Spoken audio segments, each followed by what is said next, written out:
Hello, Nadine.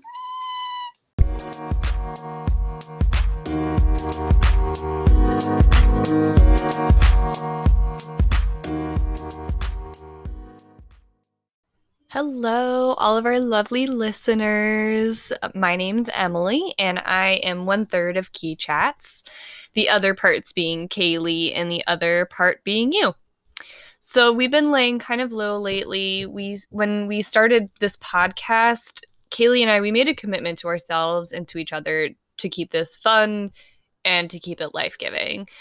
And so part of that, we haven't shared a specific publishing calendar or routine because we wanted to basically reserve the right to have margins for life. Because, well, life happens. And like we said from the beginning, we're winging it. We're a podcast made for and by people who are winging it. So here we are. If you haven't done this yet, I'm going to ask you to go check out our Anchor page at anchor.fm/key-chats or key-chats.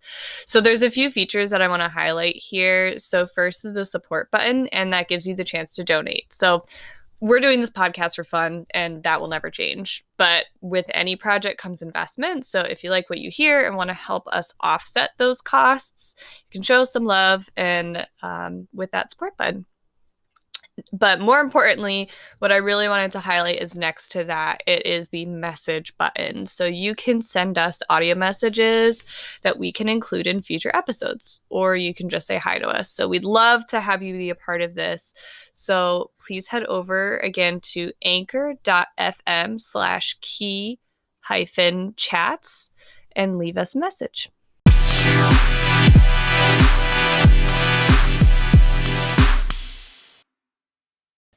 Hi, Debbie.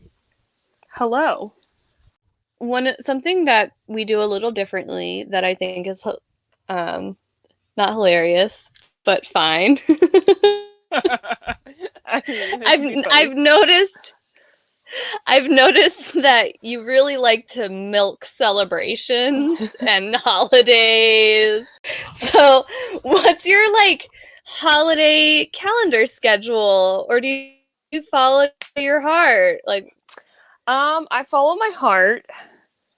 I think 2020 was a rough year, so if we have to have Christmas every month until the pandemic is over, then so be it.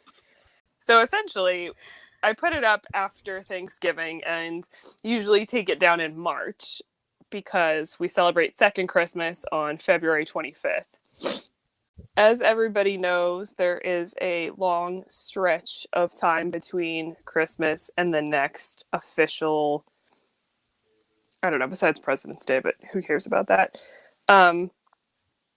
holiday, which is like Memorial Day. So, you got to do something to break up the doldrums. And February is a traditionally extremely cold month in Massachusetts, and it's boring, and the sun sets really early, and it's honestly just terrible, and no one remembers what happens in February. So second Christmas in February, and then usually around mid-March when the snow melts-ish,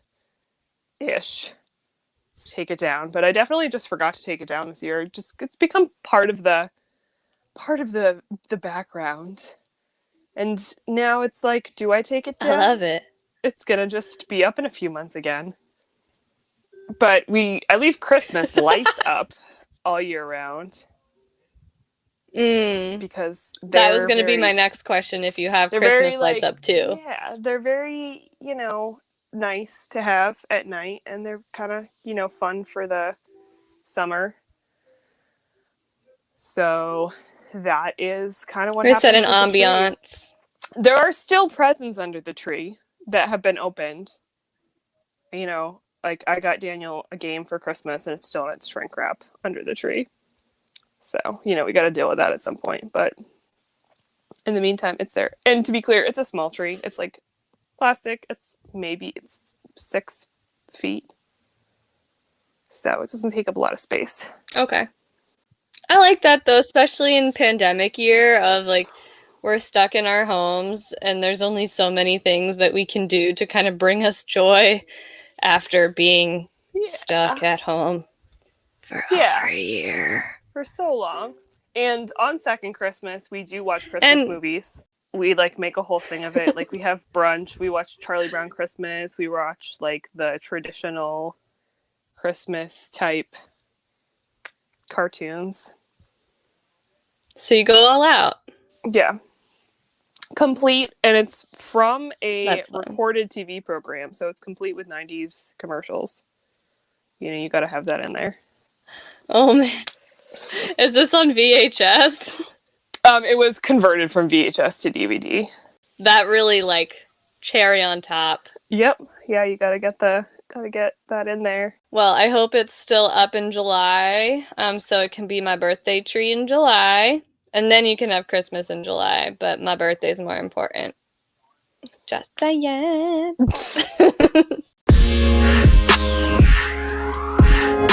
Oh, exciting things. Shadow and Bones comes out. Yeah, or Shadow and Bone?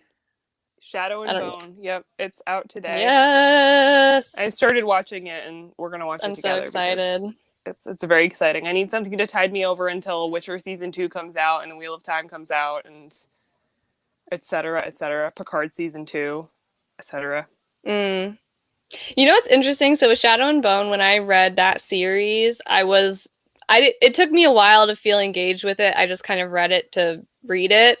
And now I'm reading the companion series, Six of Crows. Is that it? The first one? And that's incorporated into the TV series. And I am hooked on this book. So it's really interesting that you say that, because at the time that the series was published, I think it was, it was during the YA boom, but maybe less so. So it felt more interesting and original, years ago. And now upon rereading it, I'm like, yeah, this is fine.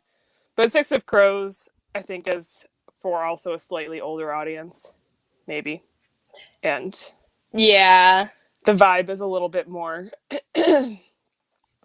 slightly more mature. And yeah. And I feel like I engaged with the characters a lot faster. Like, I felt like with Shadow and Bone, you just kind of get dropped in the middle of a scene and you have no idea, no context. And then it takes you several chapters to kind of catch up and figure out what's really going on. Whereas with Six of Crows, it feels like there's a little bit more exposition. Mm-hmm. You have a bit more character introduction. And then as you meet more people, the way that they give you background for it, I feel like she did a pretty good job. It feels a lot more engaging. So I'm excited. Now I'm actually excited to watch the Shadow and Bone series. Part of why I read it was because I knew that it was going to come out on Netflix and I wanted to see it. Mm-hmm. I wanted to read it before I saw it. And then I heard that Six of Crows was going to be incorporated. I was like, oh crap, now I have to read this series too. And I wasn't like super motivated. I just finished reading this other series by Gail Carriger, and I was like really into the Parisal Protectorate, but now that that's over, I'm like, okay, gotta read Six of Crows real quick. And I'm like, this is not going to be a problem because I am so engaged with this. Yeah, so I'm excited. So I told Genevieve she has to go to bed early tonight so that mommy can watch her new show, because it will probably be too scary for her. Yeah, probably.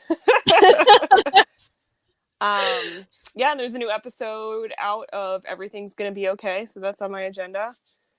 I need to see that. Is it full of feelings though? Because I don't really like it is, but in a very relatable way that I think you will find reflective in part of our sister relationship. In like a good way or like a too relatable way? In a good way. Because the scenario is different than what we're personally going through right now, it still has a light. It which shall not be named. It has a lightness to it. I mean, the first episode is pretty bleak, but it's also not. Doesn't it start off at a funeral thing? The whole setup, yeah. It begins with this whole setup of the show. So yes, the first episode's kind of bleak because the dad is still alive and saying he has pancreatic cancer, which, as we know, is a really aggressive, horrible form of cancer.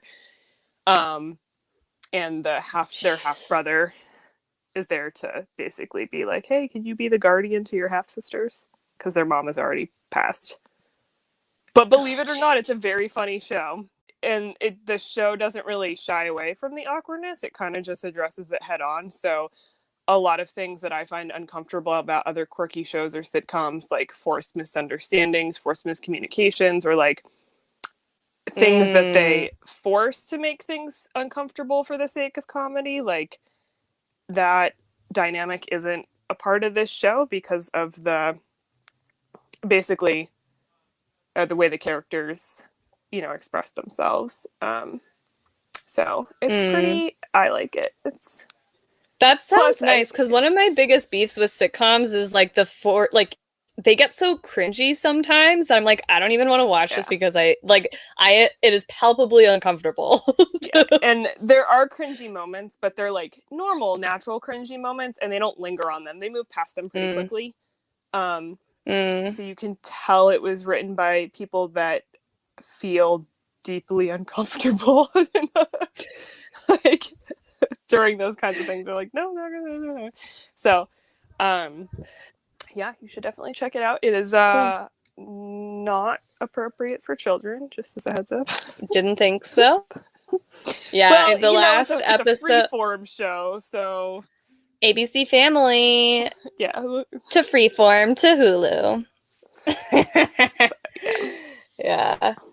And then the last episode of Winter Soldier and Falcon is out. I'm excited to watch that. I really enjoyed it. It's the first couple episodes are definitely very like shoot 'em up, but they tackle some really complex race conversations that I super appreciate, and power dynamics. And Sebastian Stan is just amazing. Yeah. And Anthony Mackie he did so good. The cast is stellar. The funny thing is, one of the main guys was in 22 Jump Street as like the frat boy with the long blonde hair. Oh yeah, I looked that up because I saw him and he looked familiar, and apparently he's Russell's son. Yeah. Yeah. Who knew? He did an amazing job. And the cast is excellent. If anything, if you just want to see like a fun cast, this is a good. Yeah. I would probably recommend watch it eventually. One of the things that I also really like is that there's women in positions of power, and the way that that's demonstrated is very diverse, and I really enjoy that and liked seeing that in the show. We'll see how the finale goes. And we're gonna go play Barbies. Okay, cool. Thanks for tuning in to this episode of Key Chats, and we'll talk to you again soon.